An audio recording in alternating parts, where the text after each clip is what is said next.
السلام عليكم ورحمة الله تعالى وبركاته. في نمو wanaagsan kusoo dhawaada xilqada 20 ee taxanaheena ka basho. xilqadan waxaan u bixiyay xeeladaha isxambaarsanaha ama narcissistic tactics. maadaama aynu xilqadii ka horeeyay kaga soo hadlaynay waxa la yiraahdo narcissismka oo af Soomaali ahaan aynu u bixinay isxambaarsanaanta. waxaynu ka soo hadalnay waxyaabaha sameyn kara.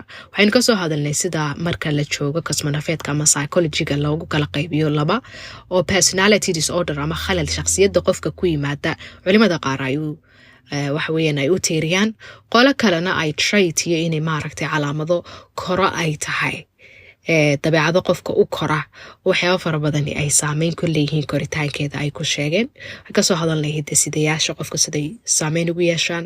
waxaynu ka soo hadalnay deegaanka qofka ku korayo siday saameyn ugu yeelato. waxaynu ka soo hadalnay waxyaabaha sii xoojin kara qofku markuu traitska u leeyahay.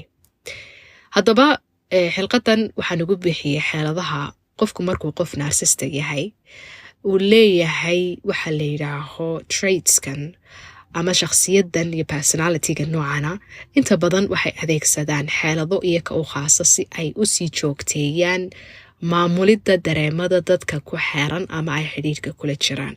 walaal ha ahaado, waalid ha ahaado, ilma ha ahaado, sayi ama waxa weeyaan oori ha ahaado, qofaad meerka wada shaqaysan ha ahaado, ayan kaan qofku marka uu yahay qof narcissistic ah oo uu waxa weeyaan Allahumma salli ala Muhammad dabeecadahan uu leeyahay powerka uu dareemada dadka kale ku sii maamulayahay waxay uga baahan tahay xeelado dhowr ah si uu qofkii u sii joogteeyay abuse-kii maskaxeed iyo waxa weeyaan kii dareemeed iyo mararka qaar xataa kii jireeda laga yaabo inuu qofka u geysanayo. intaanan xilqada guda gelin waxaan doonayaa inaan aad idinkaga mahadnaqo, idinkuna hambaliyeeyo, idinkuna soo dhaweeyo kooraska Dhaymanafeed qayb fara badan oo ka mid ah Kabasho Family aad waxa weeyaan aad runtii aad u soo danayseen, aad iibsateen, aad ka soo falceliseen, su'aalo fara badan aad iga soo weydiiseen.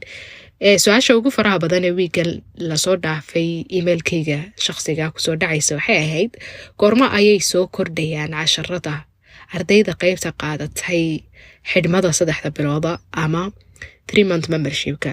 waxay soo kordhayaan laga bilaabo haddii Ilaahay subxaanahu wa tacaala idamka ka dhigo bishan wiiga ugu dambeeya, October wiiga ugu dambeeya haddii Ilaahay idamka ka dhigo.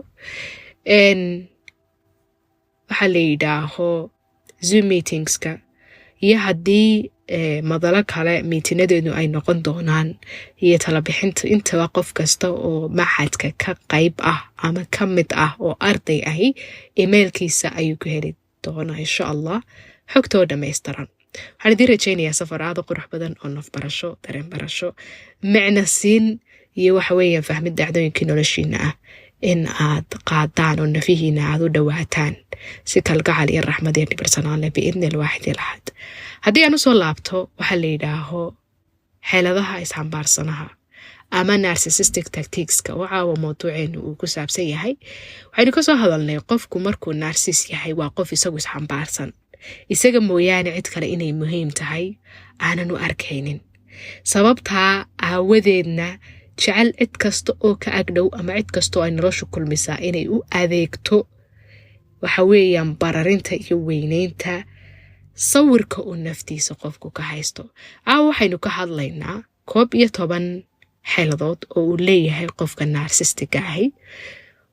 uu adeegsadana xeeladaha sidii ugu kontrooli lahaa ama wax weeyaan ugu sii haysan lahaa ama u sii abuse lahaa ama ugu sii xadgudbi lahaa ama maskaxdiiya maanka wax weeyaan ugaga sii cuni lahaa cidda uu waxa weeyaan xidhiidhada la wadaago. inta badan culimada kasmanafeedka ama psychology-gu waxay yidhaahaan qofka narcissistic ah ama isxambaarsana aha marka xidhiidhadiisa la eego ama dadku xidhiidhada la gala la eego dadka vulnerable-ka u ah ama u jilicsan in xidhiidh noocaasa ay la galaan qof noocaasi waa dadka codependency issue-ga leh. codependency-ga maxaan ka wadaa?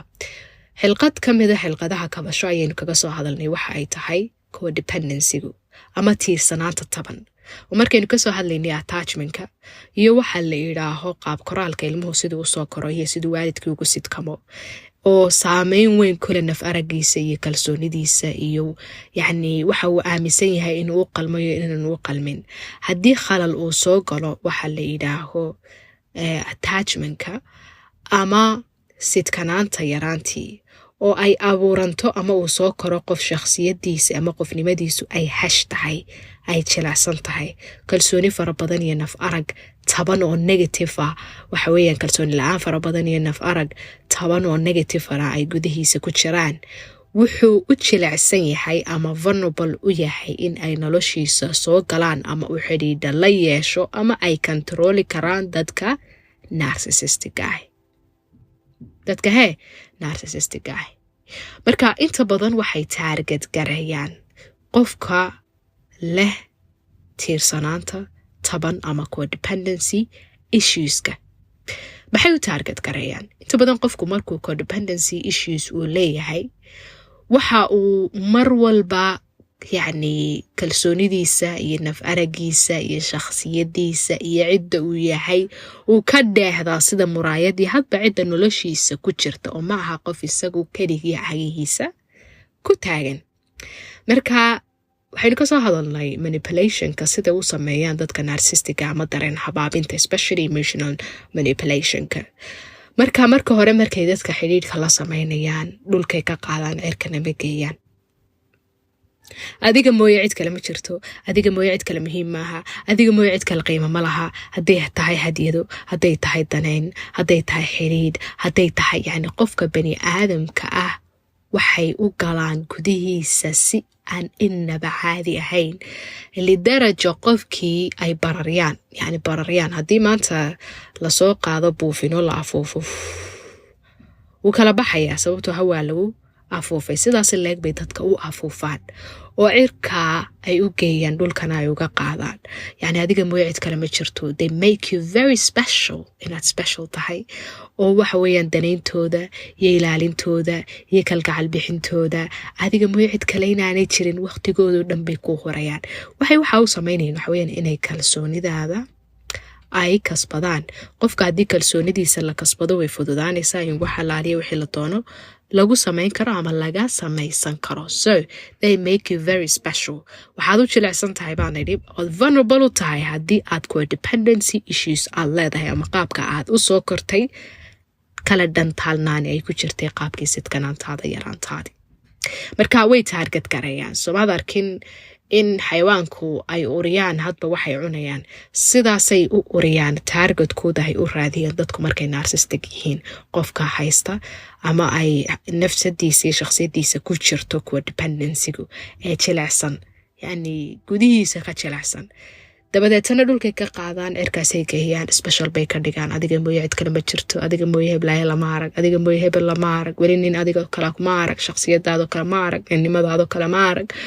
waxa weeyaan dee bismillahi raxmaan raxiim qofkii wuxuu is oranayaa talow weligaaba qofsaan kuu fahma oo sidan kaaga farxiya oo sidan kuu daneeya oo sidan waqti kuu geliya oo sidan maal kuu geliya maad aragtay.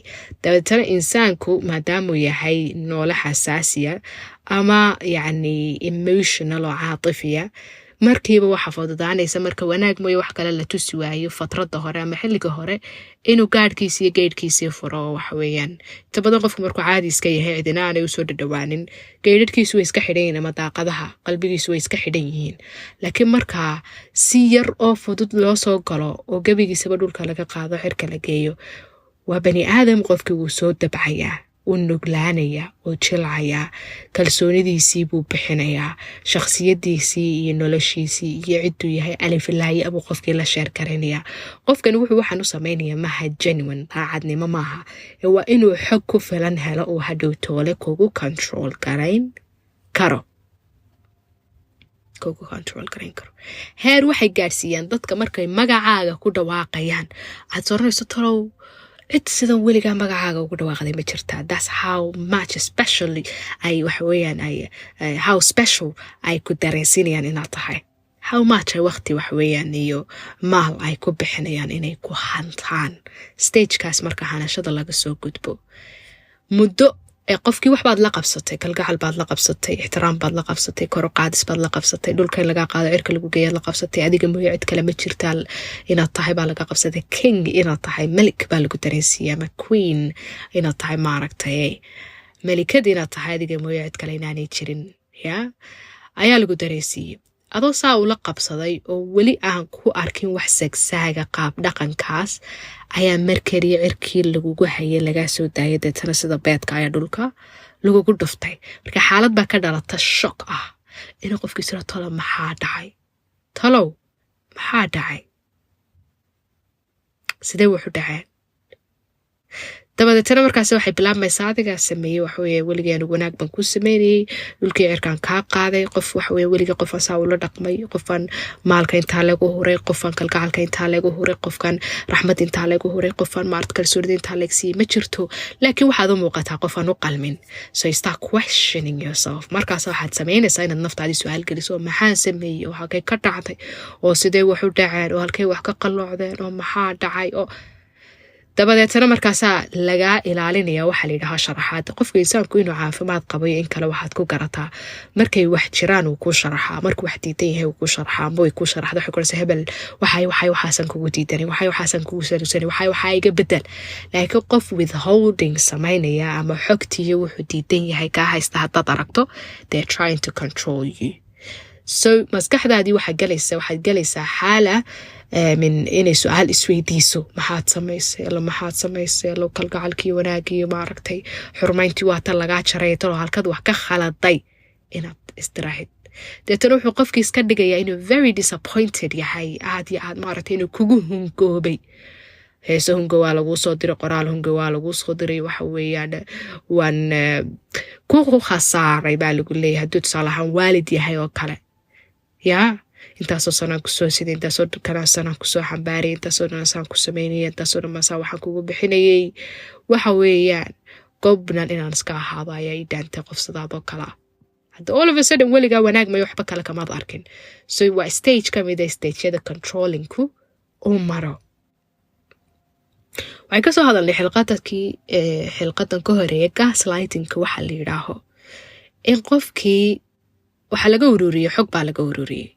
xogtii marka laga ururiyey oo qofkan inaanaatuu ku yaqaano meeshaad ka dhan tahay, eed ka dhamaystiran tahay, eed waxa weeyaan awooddaadu ay ku dhan tahay, kartidaadu ay ku dhan tahay, iyo meeshaad ka dhitinaysa labadaba uu garanaya.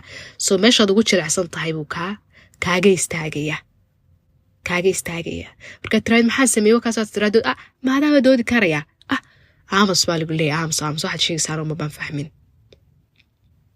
waxay sameeyeen oo aad arkaysid ood u jeedid ood labadaada indhood ku haysid ood laba dhagood ku maqashay ood aragtid oo aad kaa saarnayn ayuu qofkii kaa dhigayaa in aanu samaynin.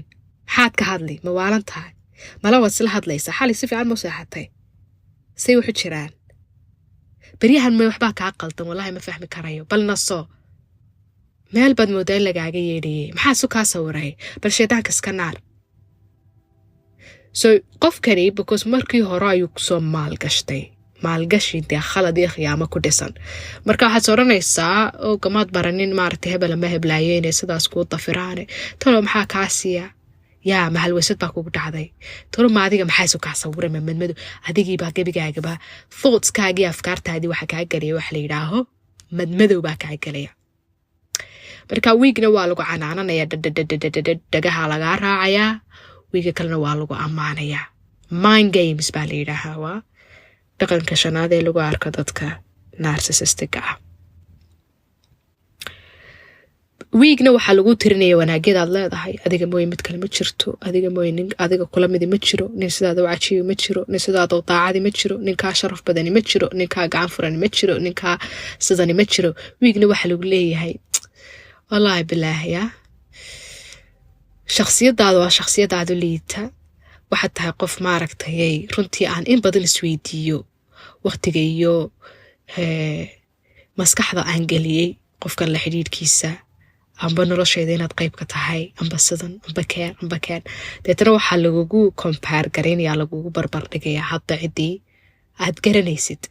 deetana waxaa lagugu abuurayaa sense of insecurity, kalsooni daraa lagugu abuuraya dad aanad karhi jirin oo aanad isbarbar dhigi jirin ogeyn inay jiraanba ayaa isbarbar dhigaysaa macaawistoodii iyo shaadhkoodii iyo hebelkoodii iyo koofiyadoodii halkay socdaan iyo xilligay kacaan iyo gaarigay ka haystaan iyo halkay maraan iyo nacayb aan kugu jirin baa lagu gelinayaa. saas leeg hadday gabar tahay waxaa lala barbar dhigaya hadba ciddii ka agdhow deetana nacayb aan jirin baa la gelinayaa. markaasaa waxaa dhacaysa in lasoo foqo waxa la yidhaaho meelaha qofkani uu jilecsanaa qofkani already ogaa xaggaasaad ka liidataa calaan baa dhagaha lagaa raacinayaa. waxa keliya oo lagu dadaalayaa in tooshka lagugu ifiyo meelahaad u jilecsan tahay. maalintaad kuftay in lagu rikoord gareeyo ama waxweeyaan meel lagu dhigo mar walba lagu soo xasuusiyo. waxaa loo sameynaya waxweeyaan qofka bani aadamka ahi wuxuu leeyahay waxa la yidhaaho naf arag buu leeyahay. naf arag sawir aad naftaada ka haysata ayaa jira. sawirka aad naftaada ka haysataa hadba nooca uu yahay wuxuu jaangoynayaa dhaqankaaga, wuxuu jaangoynayaa ku dhacaaga, wuxuu jaangoynayaa waxqabadkaaga, wuxuu jaangoynayaa qofnimadaada, wuxuu jaangoynayaa waxyaabo fara badan. if you believe inaad tahay qof maaragtay kalsooni leh wax badan waxaad noqonaysaa risk taker, wax badan baad ku dhiiranaysaa, wax badan baad samaynaysaa. laakiin haddaad iska aaminsan tahay ama naftaada aad ka aaminsan tahay ama naf araggaad iska haysataa tahay inaad qof iska jilecsan tahay wax badan qabsan karin talaabo qaadi maysid. marka wax badan buu jaangoya waxa la yiraahdaa naf aragga. sababta marka mind gameska ay u ciyaaraan dadka narcissistiga wax weeyaan inay naf araggaaga dilaan. maalinta naf araggaaga uu dhinto bas waxaa tahay qof iska soconaya qalfoof iska soconaysa laakiin aan nolol kale ku jirin oo aan nolosha talaabo hore ugu qaadi karin. iswaabaa kugu dhacaya, identity crisis baa kugu dhacaya, qof aad tahay baad garan waayeysaa at the end of the day. marka waxaad ku jiraysaa dawaamad ama circle maanta oo dhan.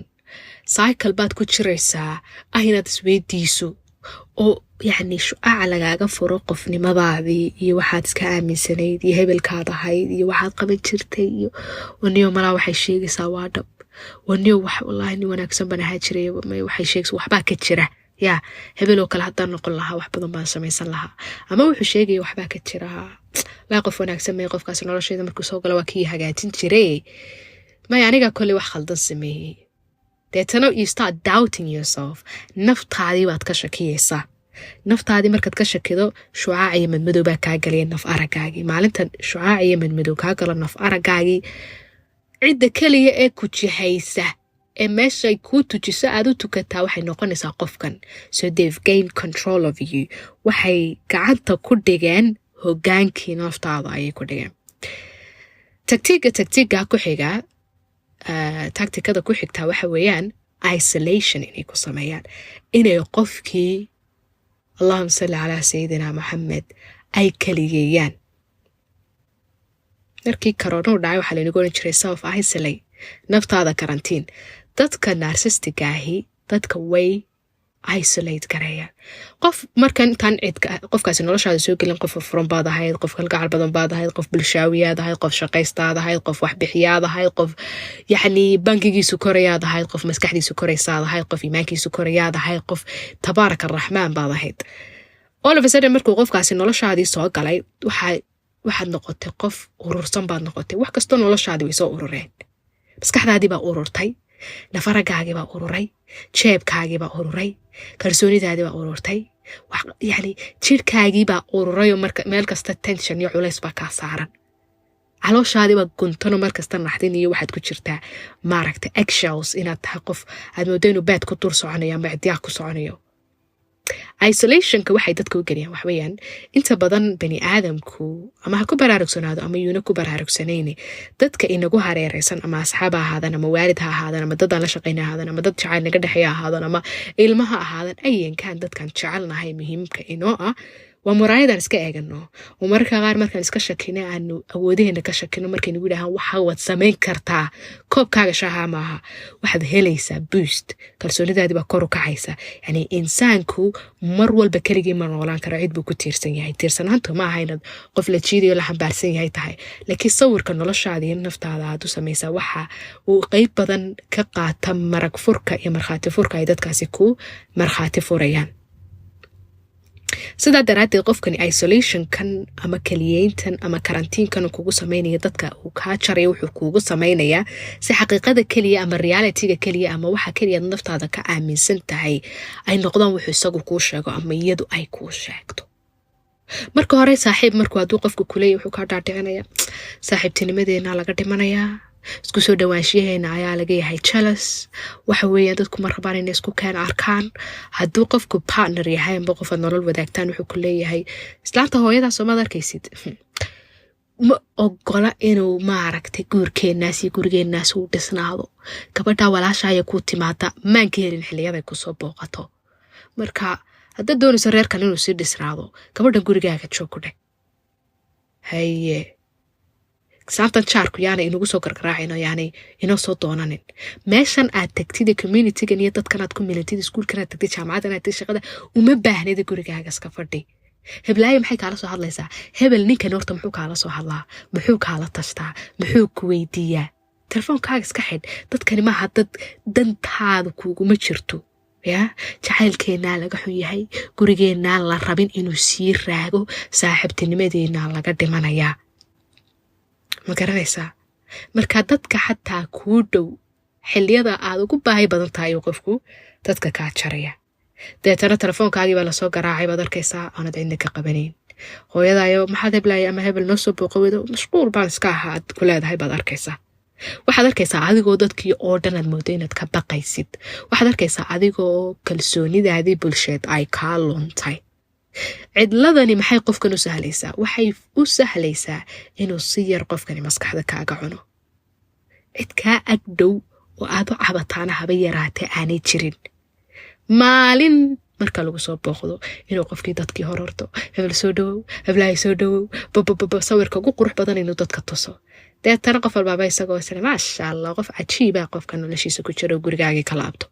maalintaad soo cabato oo qof wanaagsan baanu arkayna maxaa sukaa maaragtay adiga isku kaa sawiray.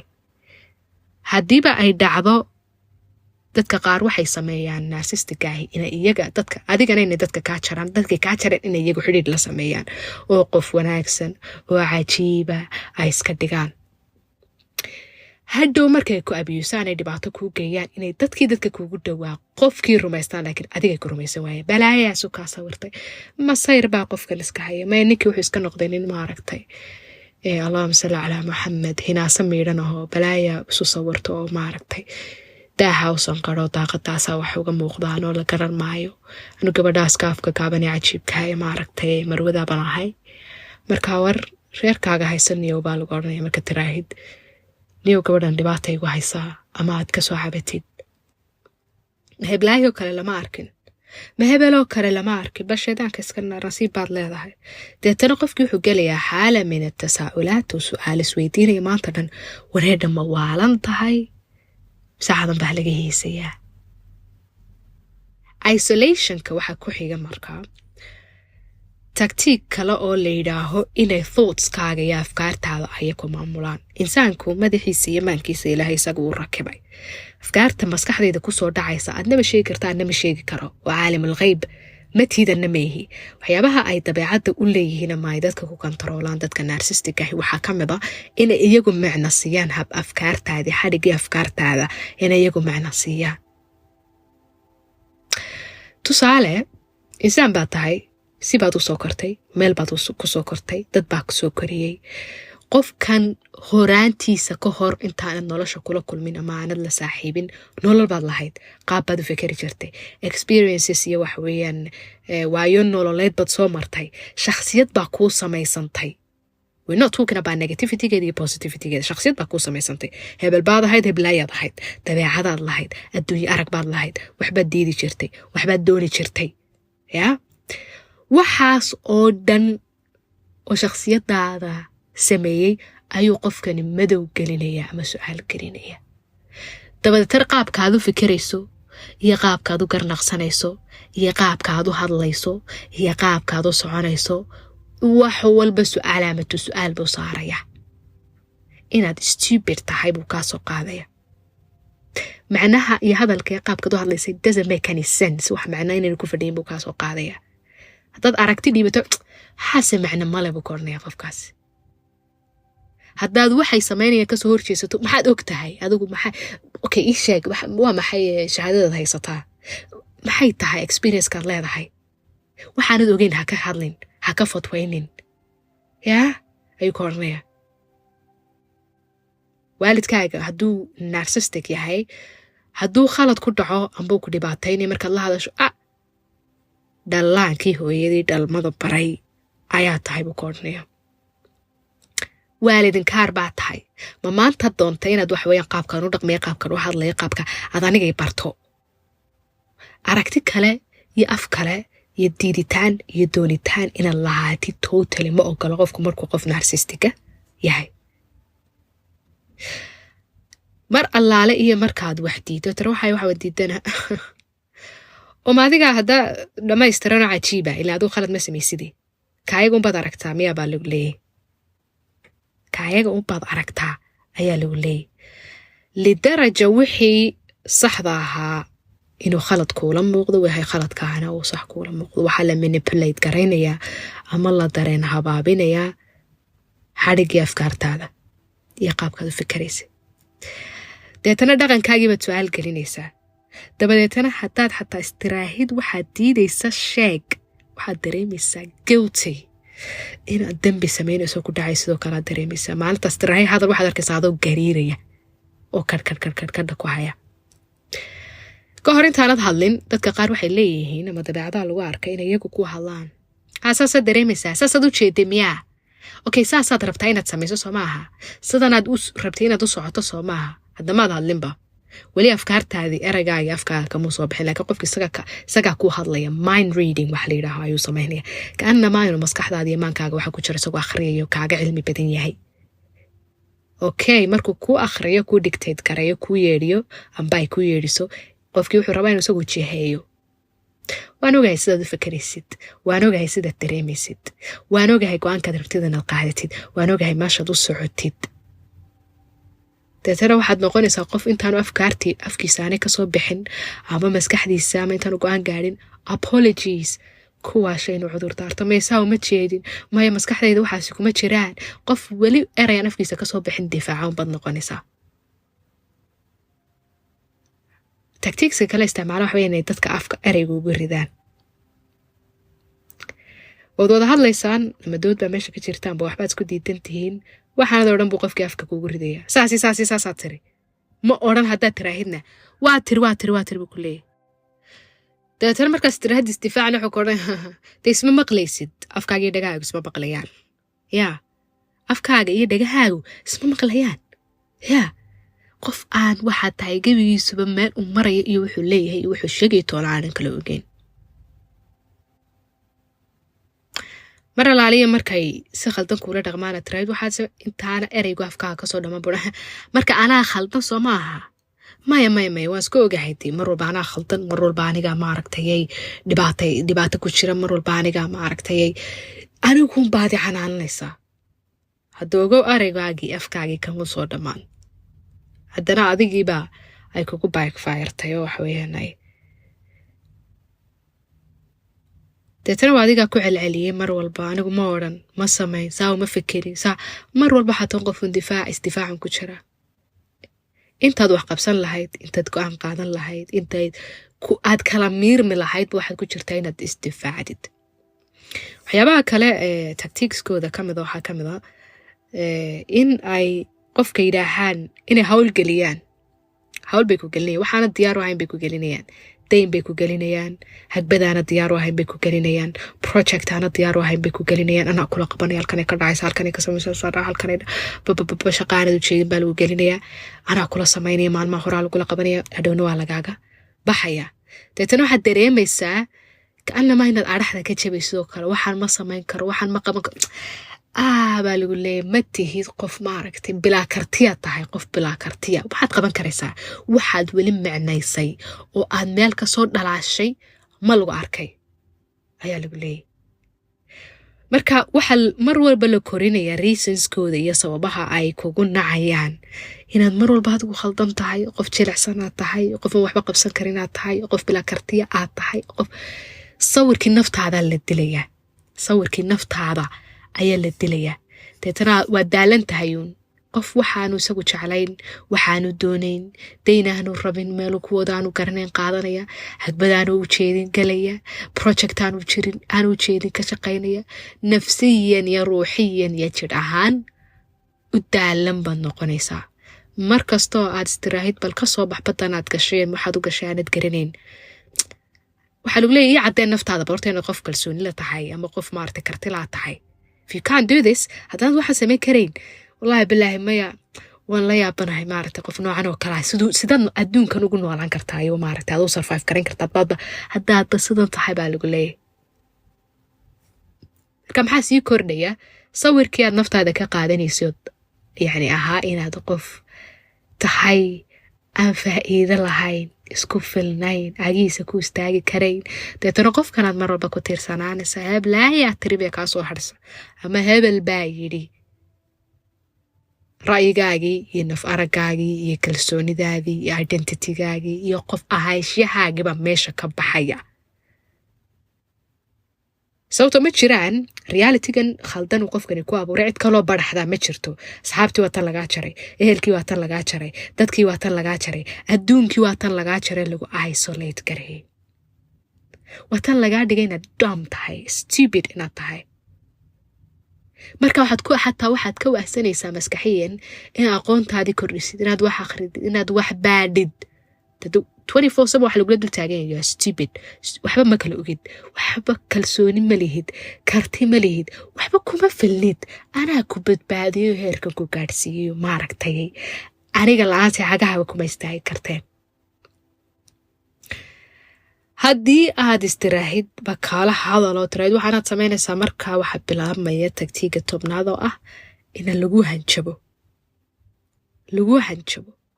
warguraam haddaad waxaa samaysid amba waxaa ku dhacdid, ana waxaasaan samaynayaa, albaabkan ka baxaya. xaaladaha qaar waxaa dhacda markay dadku isqabaan in waan tegayaa, qofkii shandada umaryaa ku korto, waan sii socdaa, ha tegin, hebelow soo joog, heblaayey soo joog, hebelow soo joog, heblaayey soo joog. deetana qofkani wuxuu qabay iyo wuxuu tabanayay wuxuu dhibsanayo dhan hebel baa kaa tegay ma heblaaya kaa tegay uu gudaha ugu haysto. waalidka qaar waxay sameeyeen inay ubadkooda yidhaahaan dabadan ku tuuraya maada waxa yaa dabadda iga baxa right now idhaaf inay yidhaahaan oo kale. hadduu qofka booskaagu yahay qof narsistic inuu ku yidhaho shaqadan iska dhig, boqolaal qof oo kale oo u baahan baa jira, adiga unbaan kugu naasnuujinaya intaasoo dhan maaragtay aan kugu weedayo hebel inaad tahay heblaaya ku dhashay, odaygaad ilmaadeertihiin unbad meesha usii joogta ama shirkadda usii joogtay, beri horaad socon lahayd. deetana ku sii dhegowno adigaadna waxaad aamintay in maaragtay rasiqaagii halkan ku go-ayo, meeshaa yare aad ku dulman tahay baad kasii laalaada. marka threatska ama hanjabaadahaasi waxay yihiin markay extreme gaadho controllingkii, xaalad dee xagjira markay gaadhoon laga soo maaragtay ay adag tahay qofkii haddaanu soo toosino, aanu maaragtay ogaalkiisii dhisino, ilaahay cid kale u saarino, gacanta la qabanino, aanu safe space helino, aanu cagiisa ku soo istaagin, wuu quluulanayaa haddii uu xaaladdaa laisla soo gaadho. hanjabaadaas waxaad noqonaysaa qof hawo beena kusii dhegsan, hebel baa kaa tegay amba heblaayaa kaa tegi, hebel baa kaa cadhon ama heblaayaa kaa cadhon. marka controllingku heerkaa soo gaadho waxaa la sameynaya waxa la yidhahaa conditioningku waxa weeyaan in dareenkaagii iyo aragtidaadii iyo nafaragaagii iyo qofnimadaadii la xaaladeeyo. mar walba qofkanun ay kaaga xidhan tahay. eyga haddii aad tababartid ood ku tababartid inaad laftaa u tuurtid uu ka daba horto soo qaado kuu keeno, sidaas leegba dareenkaagii loo tababaraya. dabadeetana waxaad noqonaysaa qof uun qofkani farta ugu yeedho, qofkani dareenkiisa jiheeyo, qofkani muurkiisa jiheeyo, qofkani nafaragiisa jiheeyo, qofkani kalsoonidiisa jiheeyo. adduunyadaadiiba qofkan unbaa fartaa ku haya. deetana waxaad ka shaqaynaysaa uun kaanamaa inaad yacni heer cibaadaad gaadhaysaa. qofkaas hebel baa yidhi heblaayaa tiri, inaad qofkii uun maaragtay aad raalli ahaanshihiisii ka shaqaysid oo yacni ereygiisu uu maalintaada dhan dumin karo ama ammaantiisu maalintaada dhan hagaajin karo.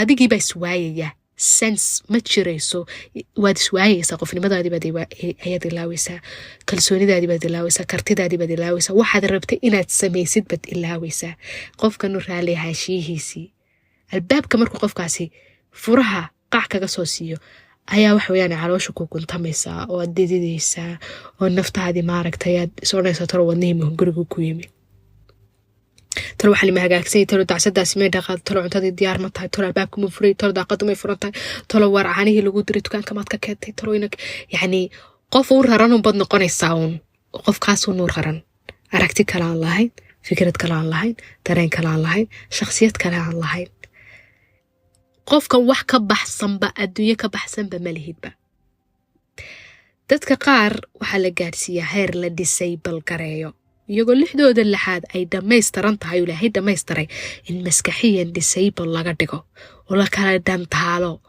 oo ay garan waayaan midigtooda ay bidixdooda ka garan waayaan dadka qaar baan aqoonin iyagoo 20 sano jooga qurbaha sida kaarka kaashi mashiinka loo geliyo lacag loogala soo baxo dukaanka sida caana looga soo qabsado aqoonin baska meel laga raaca aqoonin warqad sida loo akhriya aqoonin albaabka haddii lagu soo garaaco aan furin simply because saasa loo condition gareeyey dadka qaar baa wadda ay 10 sano weligood mari jireen ka lumaya simply because qofkana siduu ugu hanjabayey ulaha halkaa ha marin ayay lumiyeen xataa garashadii lumiyeen markaa narcistigu markuu qofku narcistic yahay dadka waxay gaadhsiiyaan lidaraja ay maanka iyo maskaxdooda ka xuubsiibtaana wax weeyaan ay hadhow toole ay caafimaadka dhimirkoodu khalal galo xilqadan ku xiga waxaynu kaga hadli doonaa biidni raxmaan siduu qofku uga soo kaban karo waxa la yidhaaho cilaaqaadka noocana ama si uu noloshooda hadday dad noocani soo garan uga soo kaban karo iyo meeshuu ka bilaabi karo intaynaan taas samayn waxaynu ka hadli doonaa mawduuc aad u muhiima waalidku markay yihiin narsistika ilmahooda siday saamaynta ugu yeeshaan sababtoo ah waxaa laga yaaba dad fara badan oo idinka mida markay ereyga labadaa erey inay isku layn u geli waayaan mawaalid baa narsistic noqonaya laakiin marka aad sheekooyinka iyo counselinka iyo dadkay waalidkood soo damage karayaan aad la sheekeysatid waxaad ogaanaysaa masaa'ibtuba inay waalid narsistiga ka timaado inta aynu ku kulmayno xilqadda ku xigta waxaan idiin rajaynayaa inaad deganaashiyo iyo waxa weeyaan caafimaad ku sugnaataan biidni ilwaaxid ilaxad salaam